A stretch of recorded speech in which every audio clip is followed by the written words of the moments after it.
Hey everyone, welcome to the project 2. My name is Quang, and I am Hoàng.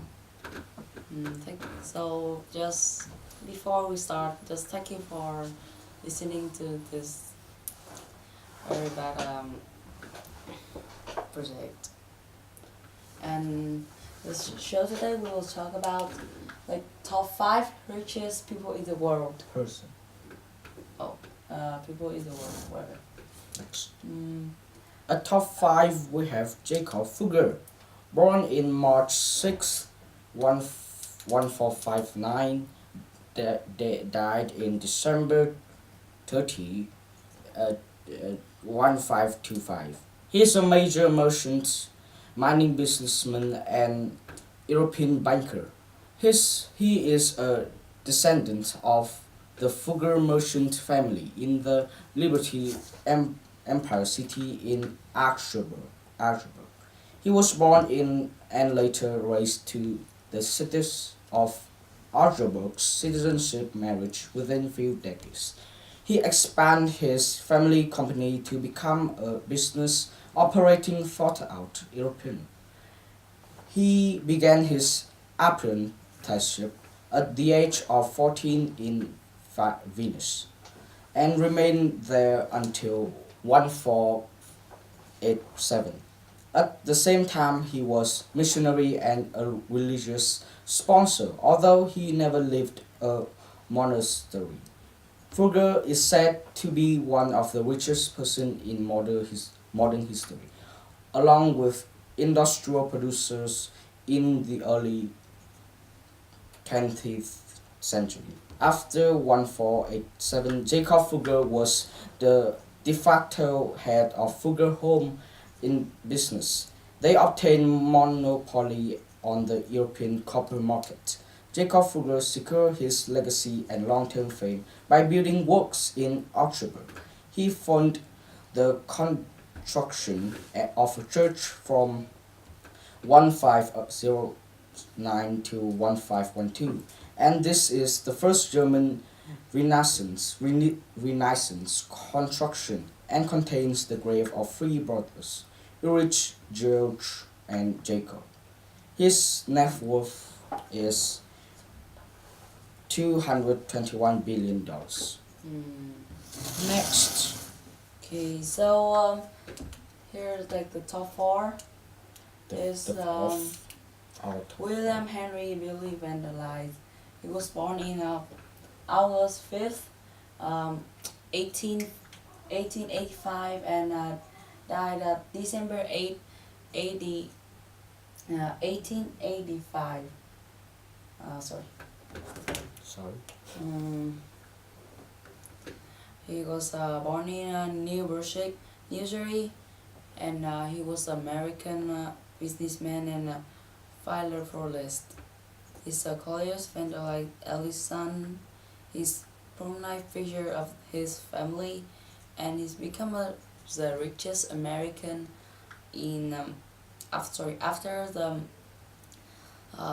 getting his father estates at 1877 and until his death of 1885, leaving much of his fortune to his wife and his children, especially his two sons, Collier and William.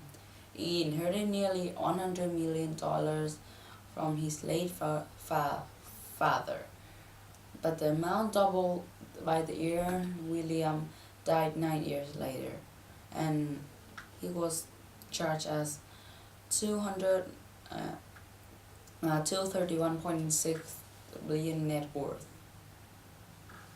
Next we have our top 3. Andrew Carnegie, born in November 25th, 1835, died in August 11, 1919. He was a Scottish-American businessman and was named the Steel King.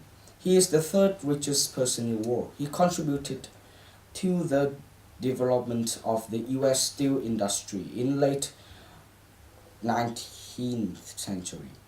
Carnegie was born in the town of Dunfermline, Scotland, and immigrated to the United States in 1959. From the first jobs as a spore worker, a latron operator came to a messenger. He eventually opened the Carnegie Steel Company, then merged with steel company Albert H. Gary's Federer and several other small companies to become U.S. Steel, one of the largest steel companies in the world. With access from the steel business brought, he continued to build other large companies, financially and socially, especially in education such as Carnegie Hall, Carnegie Corporation of New York, Carnegie Endowment for International Peace, Carnegie Institute in Washington, Carnegie Mellon University, and Carnegie Museum in Pittsburgh. His net worth is $310 billion. Okay, at the top two, we've got William Henry or Bill Gates. He's born in October 28, 1955. He is an American entrepreneur, philanthropist, author, and chairman of a Microsoft Corporation, the Shane software company he founded in Whitehall Island.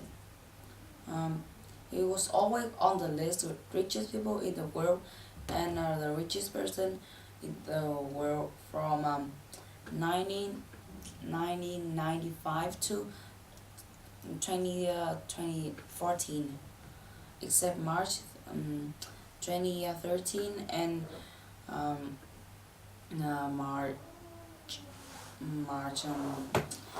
2012 and March 2011 is the second place, and 2008 when he pointed out the rank third.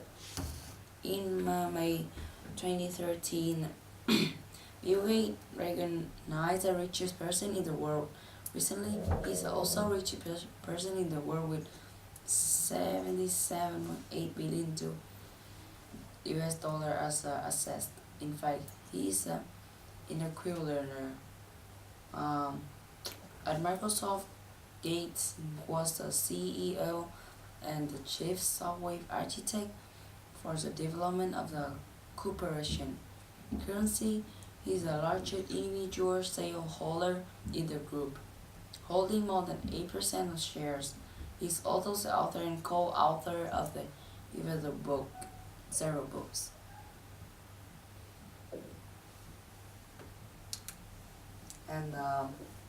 And finally, at top one, we have John Davison Rockefeller, born in 1839 and died in 1937. He was born in Richford, New York, United States. He was an American industrialist who played an important role in early oil industry, the founder of Standard Oil, and at the same time controversial characters in American history. He is considered one of the richest people in the history. For 40 years, Rockefeller built Standard Oil into the largest and most profitable company in the world. Rockefeller's oil trade began in period of American Civil War. For a few years after his company received a large loan of the National Urban Bank of Cleveland. Within a short period of time, Rockefeller showed off his talent in his business. However, Rockefeller's ambition went far beyond what one could imagine. Everyone involved in the oil refining industry sees good opportunities and prospects with high short-term profits. But not many people like Rockefeller see an obvious fact: its competition in the field. This area is fierce and uncontrollable. So sooner or later, businesses participating in this war will fall into fierce competition. To survive and grow, only one way: destroy competitors at all cost. Not from all any tricks. Not from any tricks. His business career has been controversial. He was attacked by journalists specializing in anti-corruption. His company was accused of monopoly by U.S. federal